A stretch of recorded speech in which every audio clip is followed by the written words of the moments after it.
What's up, y'all? It's your boy, Roy, back here with another video. All right, so today is an update video, as you can probably see from the title. I'm just gonna update you all about my motorcycle journey and what's happening so far, okay? One, I was going to actually do me renting out a motorcycle, riding it, and explaining if it's a good idea to rent out your bike first, or rent out a bike first. So you can see what bikes you might want to ride and stuff of that nature, right? Rather than just getting the bike first and then just most likely have to ride it back home. Well, when I went to go, I saved up some money and I was about to actually get into renting out a bike to ride. I was going to rent out a Honda Rebel 300. I think it was like 2017 model or 2018 model. I had to check to see what model it was. However, it wasn't an old bike. It was a fairly low cc bike. I wasn't going to be scared to ride it and stuff. Well, I was going to be nervous and scared to initially ride it, but I didn't think that it was going to be too big of an issue or stuff, right? Well, my issue with trying to rent out the bike I was trying to do it on RiderShare. If you're going to actually try to rent out a bike first, things you need to know is not just the cost of renting the bike, but it's also the cost of the temporary insurance you get on the bike. So for those who don't know, if you haven't rented out like a car from like Hertz or something, or rented out like vehicles, stuff of that nature, vehicles do need to be insured and stuff. And just in case of a random driver like me, God forbid, if I run into another car or something, or get into an accident, because stuff happens. The owner of that vehicle still need to be protected to know that they are going to get their money back to pay for the damages that occur, right? Because you can't drive uninsured, especially out here in Texas. Trust me, I know. I was an officer at one point. You will get got if you do not have insurance on your vehicles. So when I was trying to rent out the bike, the insurance was a lot more than I was expecting. And it just seemed better idea for me to just pay for my own bike rather than trying to rent out a bike for 5 days, but then having to have at least for the insurance, you have to have at least, for the most dollars a day, you have to at least $500 in your bank account or in on your credit card that they will hold. They will give back to you, but they might hold it in order, just in case if you crash or something, or you mess up the bike, or even drop it a little bit, because that's a deposit, a refundable deposit that you will have to put it in before you even ride the bike. So that was the issue that I got. I was like, okay, that was a lot more expensive than I was expecting. I might as well just save up my money and get the bike, which I actually will be. I'm actually am saving up for a bike. I was talking to my wife about it, and everything goes well. Literally within the next, now it's probably going to be within the next 5 months, I'll be able to get my first bike. So that's what's happening with that situation, because I was planning to rent a bike first so I can at least still ride, get my skills up and stuff. But money-wise, it's not possible. But if you have that type of funds, that's not a bad route to go. Well, you can rent out a bike first, try out some of the bikes, and be like, okay, the Kawasaki Ninja 500 or /400, not a bad bike. I wouldn't mind owning it. Or, you tried the Honda Rebel 500 or 300. In my case, I was going to try. And if I like the stance of the Rebel 300, and I knew I was going to need a lot more power for the streets out here, I was going to get the Rebel 500 based on my experience. So that's not a bad route to go. Now, since I am not doing that, I'm just updating you the criteria. Because how I told you, my wife she really wants me to get a bike. She wants me to start motorcycling and stuff, and she's even supporting me with my YouTube channel. She actually helped me with setting up a lot of the stuff that you see back here, or just the angle and stuff too of the video. She was helping me with that stuff. She does want me to succeed. However, she don't want me to crash and burn, literally on a bike and stuff. So this is the criteria that I have with my wife. Your criteria might be different from mine. And also you gotta learn like the kind of the risk reward factor of you motorcycling. And this is my risk reward factor for not just me but for my wife, because eventually she wants to ride bikes too. However, she wants me to do it the safest way possible so that we can both enjoy just our life in general. Now, first criteria. The main thing is she does not want me to go too high over CCs when it comes to bikes. I was thinking like maybe I could have got a used Vulcan 900 or something, or like the Vulcan or the Suzuki Boulevard C50. She doesn't want me to go too high of a CC like that. Even though they're heavier bikes and the torque to power ratio, excuse the bike that's all the way down there I am by Main Street. But she don't want me to go too high of a CC. And it's because she hears the videos that I watch. She prefers for me to go no higher than 650 cc's, right? So all those heavier, bigger cruisers, out the question.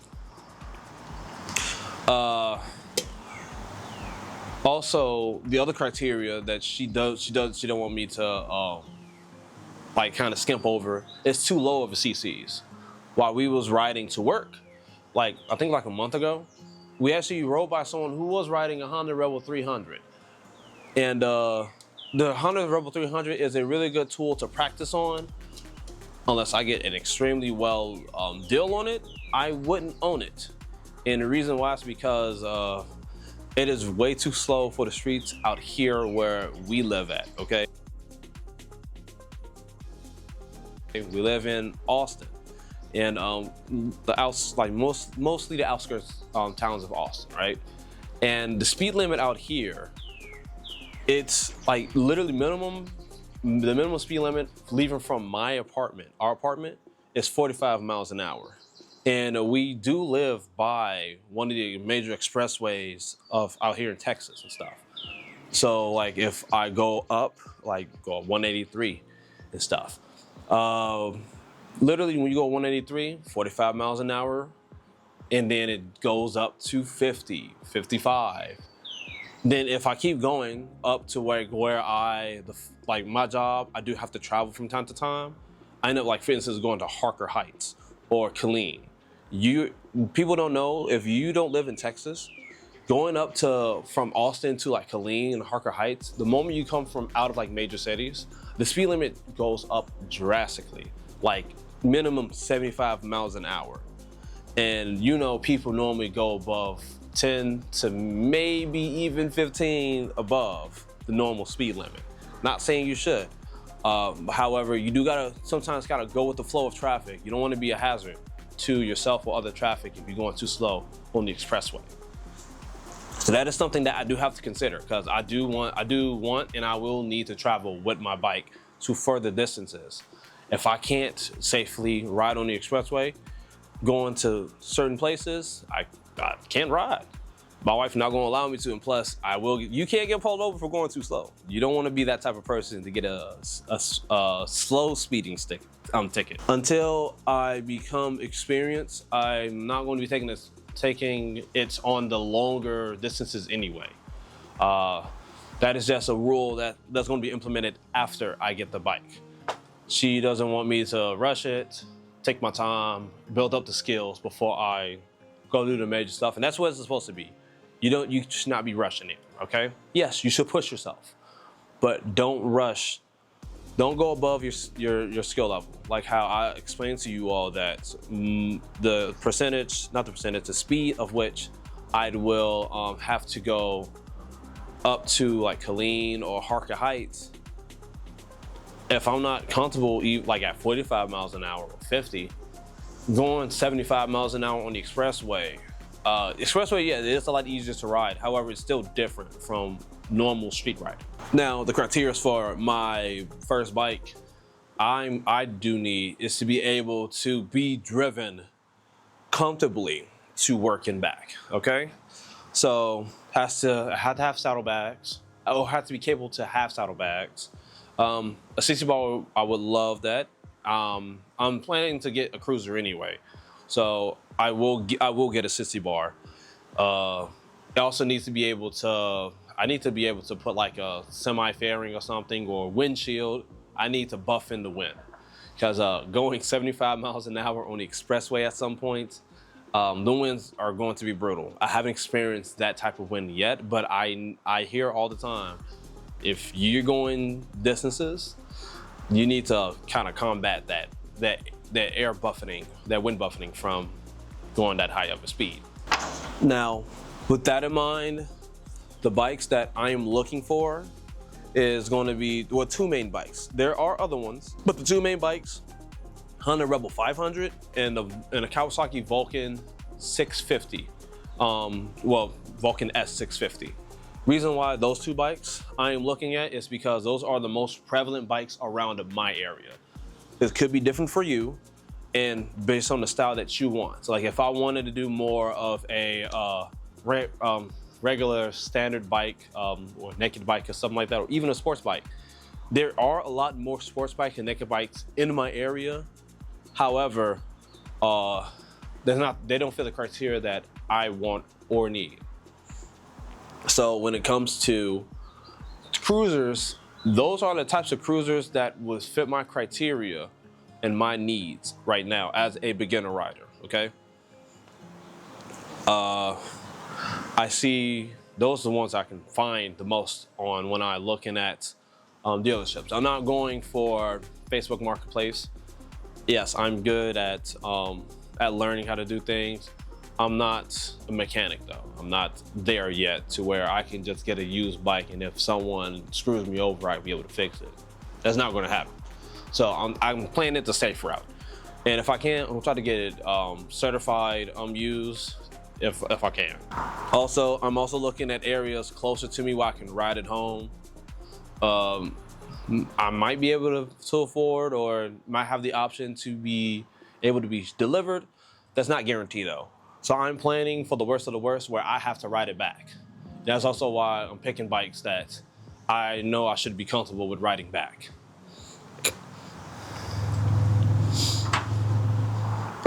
These bikes will mainly be Japanese bikes unless I get like a really good deal on a bike and I know it's in really good condition. And yeah, I'd say the other ones that I'm just gonna spitball out there real quick that if I see and if it's a really good deal, I would get the Kawasaki, what is it? It was a Kawasaki Eliminator 450, if they have that available. And I can't find the other ones, or if I find a better deal on that one, or if it's more comfortable, I might get that one. I can't really, it's hard for me to decide between the Honda Rebel 500. Honda Rebel 500 looks really nice, but the Vulcan 650, it still looks good, but it might be more comfortable for me. But we'll see.